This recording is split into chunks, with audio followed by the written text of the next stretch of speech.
दोस्तों आज का ये वीडियो काफी इन्फॉर्मेटिव होने वाली है क्योंकि आज हम रिसेंटली साइंटिफिक में हुए 5 सबसे मेजर अपडेट्स के बारे में जानेंगे, जिसमें सबसे पहले हम बात करेंगे कि कैसे आज से 50 साल पहले सन 1970s में नासा के वाइकिंग मार्स मिशन के दौरान नासा की एक गलती मार्स पर मौजूद इकलौता एलियन जीवन भी समाप्त हो गया। सेकंड में हम नासा और इसरो के बीच साइन किए गए आर्टिमस अकॉर्ड के बारे में जानेंगे, जिसके जरिए शायद इंडियन एस्ट्रोनॉट भी नासा के आर्टिमस प्रोग्राम के तहत साल 2025 में मून पर ह्यूमन कॉलोनीज बसाने के लिए जा पाएंगे। और उससे पहले इसरो और नासा के कोलैबोरेशन के चलते साल 2024 में इंडियन एस्ट्रोनॉट भी इंटरनेशनल स्पेस स्टेशन में रहने के लिए जाने वाले हैं। तीसरे अपडेट में हम चंद्रयान 3 और उसके चांद पर पहुंचने के बाद परफॉर्म जाने वाले वेरियस साइंटिफिक एक्सपेरिमेंट्स के बारे में जानेंगे। और चौथे में हम नासा और इसरो द्वारा मिलकर बनाई गई एक powerful SUV size satellite Nisar के बारे में जानेंगे, जिसे रिसेंटली नासा ने इसरो को हैंडओवर कर दिया है। और ये सैटेलाइट इतनी पावरफुल है कि लॉन्च के बाद ये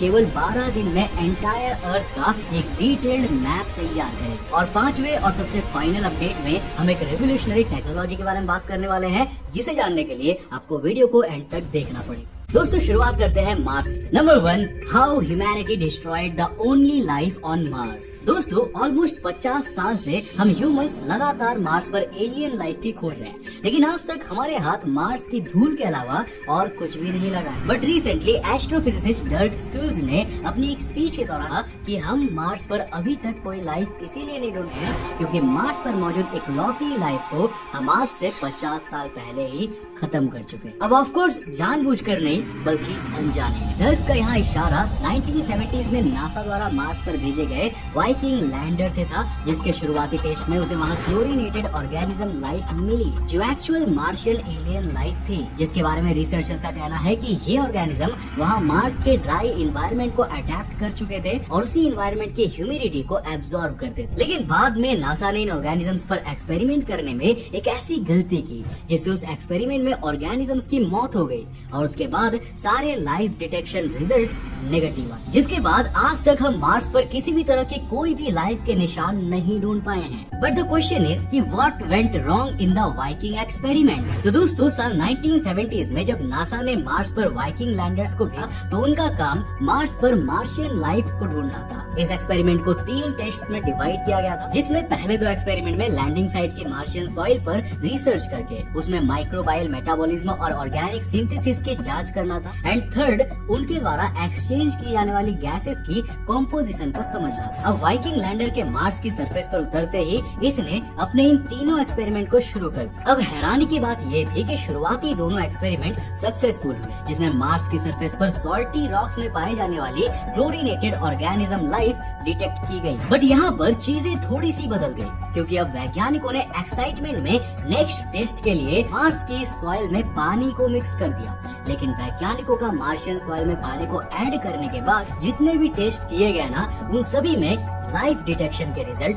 नेगेटिव रहे। मानो कि पानी को ऐड करते ही उसमें मौजूद सारे ऑर्गेनिजम्स लाइफ डिस्ट्रॉय हो। अब वैज्ञानिक इस एक्सपेरिमेंट को लेकर आज तक कंफ्यूजन में है कि क्या पहले वाले दोनों एक्सपेरिमेंट के रिजल्ट सही थे या फिर पानी को ऐड करने के बाद किए गए एक्सपेरिमेंट के रिजल्ट सही थे। और डर्क स्क्यूज ने इसी कंफ्यूजन का जवाब देते हुए ये थियरी दी है कि नासा का उस समय मार्शियन सॉइल में वाटर को ऐड करना ही सबसे बड़ी मिस्टेक थी, जिसने मार्स पर पनप रही इकलौती एलियन लाइफ को खत्म कर। अब डर्क स्क्यूज ने इसे एक्सप्लेन करते हुए अर्थ के एटाकामा डेजर्ट का एग्जांपल दिया, क्योंकि वहाँ भी एक ऐसा ऑर्गेनिज्म मौजूद है जो सॉल्ट रॉक्स में रहते हुए बिना बारिश या बिना डायरेक्ट पानी के केवल एटमॉस्फेयर के मॉइस्चर को एब्जॉर्ब करके जिंदा रहता है। इस प्रोसेस को हाइग्रोस्कोपिसिटी कहा जाता है। अब अगर इस तरह के ऑर्गेनिज्म को डायरेक्ट पानी दिया जाता है ना, तो वो इतना ज्यादा पानी एब्जॉर्ब नहीं कर पाएंगे और उसमें डूबकर मर जाएंगे। इसीलिए जब 1970s के वाइकिंग लैंडर एक्सपेरिमेंट में जब अलग से पानी को ऐड किया गया, तभी वहाँ की मार्शियन सॉइल में मौजूद क्लोरीनेटेड ऑर्गेनिज्म की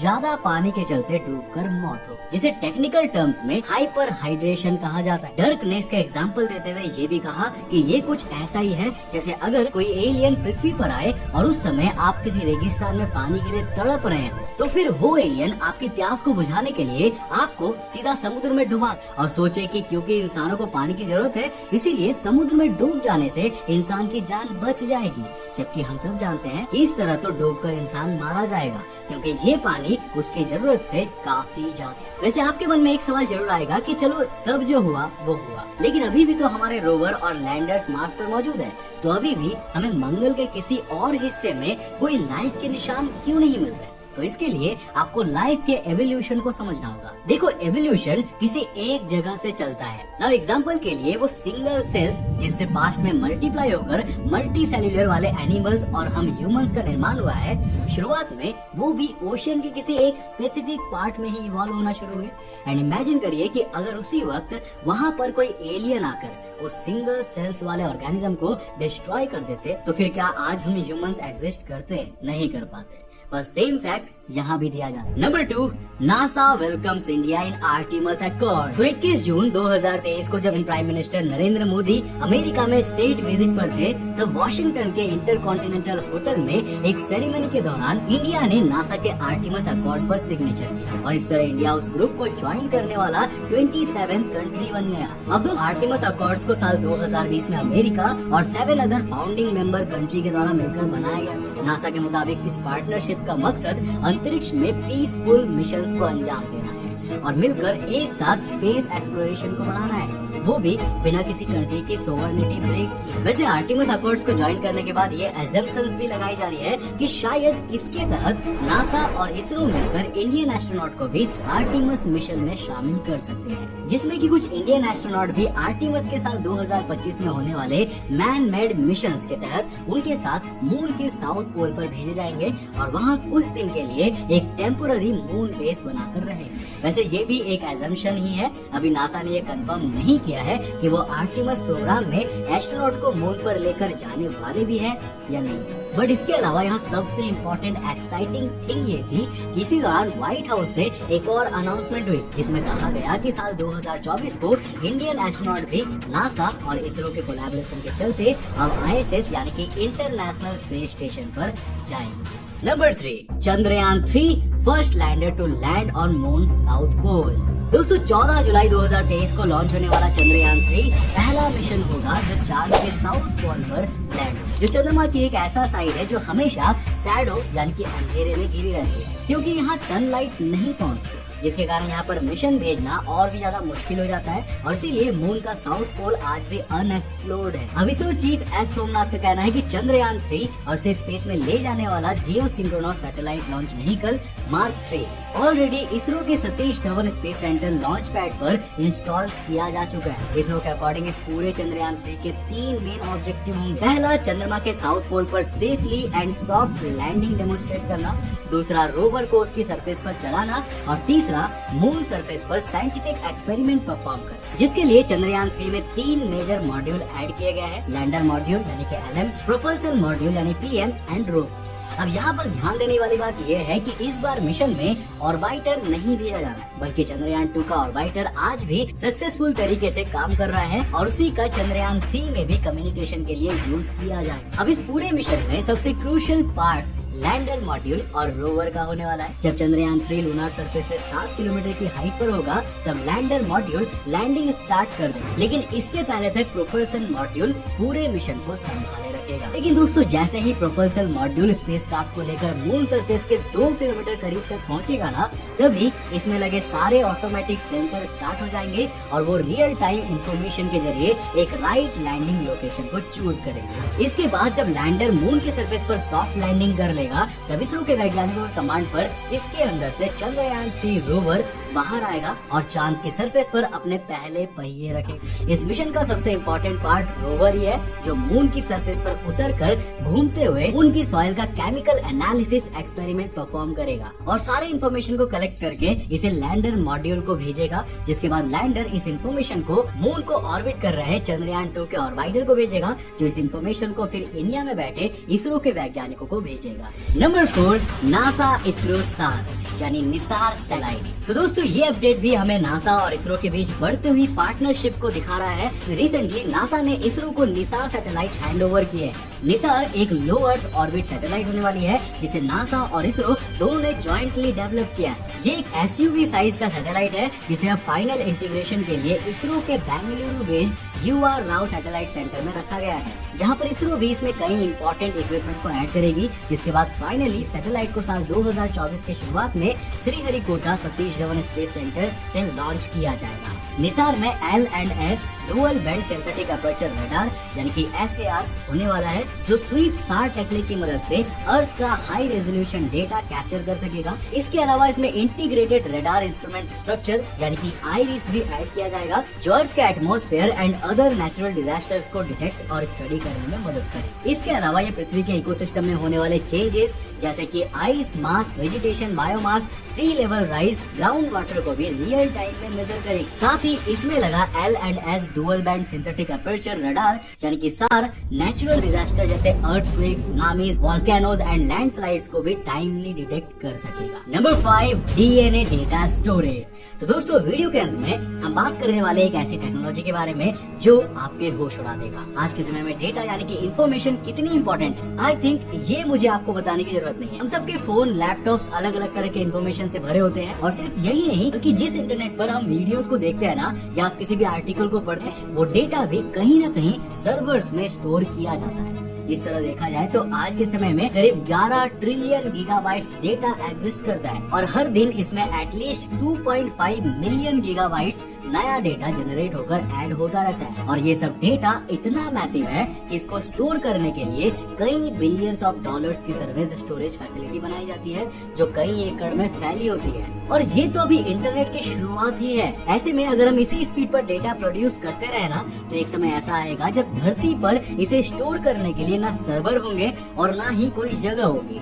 पर इसका एक सोल्यूशन आ चुका है, एक ऐसी चीज जो हर एक लिविंग बीइंग में पाई जाती है, जिसे साइंटिफिक लैंग्वेज में DNA यानी कि डीऑक्सी राइबोन्यूक्लिक एसिड कहा जाता है, जिसकी स्टोरेज कैपेबिलिटी इतनी ज्यादा है कि इसके केवल 1 ग्राम में हम 215 पेटाबाइट्स यानी 215 मिलियन गीगाबाइट्स डेटा को स्टोर कर सकते हैं। एग्जाम्पल में बता दे तो यही सेम अमाउंट ऑफ डेटा अगर आपको आज की टेक्नोलॉजी पर 400 ग्राम की 1 टेराबाइट हार्ड डिस्क में स्टोर करना है, तो DNA का 1 ग्राम में store 215 million gigabyte data disk में स्टोर करने के लिए 88 मिलियन ग्राम हार्ड डिस्क की जरूरत होगी। मतलब सिंपल वर्ड्स में DNA स्टोरेज फ्यूचर में डेटा स्टोरेज के लिए रेवोल्यूशनरी टेक्नोलॉजी हो सकती है, जो पूरी तरह हमारी स्टोरेज की प्रॉब्लम को सॉल्व कर सकती है।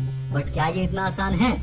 वेल, बिल्कुल भी नहीं। एज वी नो, DNA एक कॉम्प्लेक्स ऑर्गेनिक मॉलिक्यूलर स्ट्रक्चर है जो जेनेटिक इन्फॉर्मेशन को कैरी करता है, और यही वो चीज है जो हमारे जेनेटिक कोड के मुताबिक हमारे skin colour, I colour, height and other physical things को सिलेक्ट करता है। अगर थोड़ा डिटेल में जाए ना, तो spiral shape DNA multiple and alternating pair से बना हुआ है, जिसमें मेनली 4 यूनिक न्यूक्लियोटाइड बेसेस होते हैं, जिनमें एडेनाइन, गुआनाइन, क्रिस्टोनाइन एंड थीमाइन होता है। और जब DNA डेटा स्टोरेज की बात आती है ना, तो आज की टेक्नोलॉजी जैसे optical and magnetic storage, information binary digits यानी 1 एंड 0s में स्टोर की जाती है, उसकी जगह DNA में इंफॉर्मेशन उसके 4 न्यूक्लियोटाइड बेसिस ACGT में स्टोर की जाती है। इसे आप एक तरह की कोडिंग लैंग्वेज भी मान सकते हैं। इस इंफॉर्मेशन को बाद में वैज्ञानिक या इंजीनियर रीड करने के लिए बाइनरी फॉर्म में कन्वर्ट कर सकते हैं। अब DNA में डेटा स्टोरेज के इस पूरे प्रोसेस में 3 मेन पार्ट्स हैं। फर्स्ट, बाइनरी कोड को DNA के न्यूक्लियोटाइड बेसिस में कोड करना, देन सिंथेसाइजिंग के जरिए उसे कोल्ड प्लेस में स्टोर करना, एंड फाइनली रीड करने के लिए डीकोड का। अब DNA डेटा स्टोरेज टेक्नोलॉजी की सबसे बेस्ट चीज ये है कि DNA में स्टोर की गई इंफॉर्मेशन को आप लिटरली 100 से ऑलमोस्ट 1000 ऑफ इयर्स तक सेफली सिक्योर करके रख सकते हैं। और जब आप 1000 साल के बाद इस इंफॉर्मेशन को रीड करोगे, तब भी उसमें कोई भी मिस्टेक नहीं हो। बस आपको उस DNA को पूरे समय के लिए फ्रीज करके रखना हो। जबकि आज जो स्टोरेज टेक्नोलॉजी हम यूज कर रहे हैं ना, जिसमें चाहे हार्ड डिस्क हो या फिर कोई भी स्टोरेज टेक्नोलॉजी क्यों ना हो, सभी कुछ सालों के लिए या फिर ज्यादा से ज्यादा 1 से 2 दशक के लिए ही होती है। उसके बाद ये अपने आप ही करप्ट होने लगती है, यानी इनके इन्फॉर्मेशन समय के साथ साथ लॉस्ट होते जाते हैं। वैसे आपको बता दूं कि DNA स्टोरेज टेक्नोलॉजी अभी भी इतनी फ्यूचरिस्टिक चीज नहीं, क्योंकि इसे साल 2012 से ही कई इंटरनेशनल कंपनी अपने हाईली सिक्योर डेटा को स्टोर करने के लिए यूज कर रही है। बट यहाँ पर प्रॉब्लम ये है कि ये टेक्नोलॉजी काफी ज्यादा महंगी है। फॉर एग्जाम्पल, अभी के लिए केवल 2 मेगाबाइट फाइल्स को स्टोर करने के लिए ही करीब $7000 यानी ऑलमोस्ट 6 लाख का खर्चा। इतना ही नहीं, बल्कि जब आपको इस इंफॉर्मेशन को रीड करना होगा, तो हर एक रीड के दौरान डिकोडिंग में ही आपका करीब $2000 यानी करीब 1,60,000 रुपए का खर्चा आएगा। अब आई नो ये काफी ज्यादा है। इन शॉर्ट टेक्नोलॉजी अवेलेबल है, बट अभी के लिए ये हम नॉर्मल लोगों की पहुंच से तो बहुत ही बाहर है। आई थिंक आने वाले कुछ साल बाद जब ये टेक्नोलॉजी सस्ती होगी, तब शायद हम इसे यूज करने के बारे में सोच सकते हैं। तो आई होप कि आपको आज की वीडियो काफी पसंद आई होगी और आपको साइंटिफिक कम्युनिटी के बारे में काफी सारे नए न्यूज मिल गए होंगे। अगर आपको इसी तरह के और वीडियोस चाहिए इस सीरीज में तो नीचे कमेंट सेक्शन में जरूर बताना। वीडियो पसंद आए तो लाइक करके जाना। मैं मिलता हूँ आपको नेक्स्ट एपिसोड के साथ, तब तक के लिए बाय।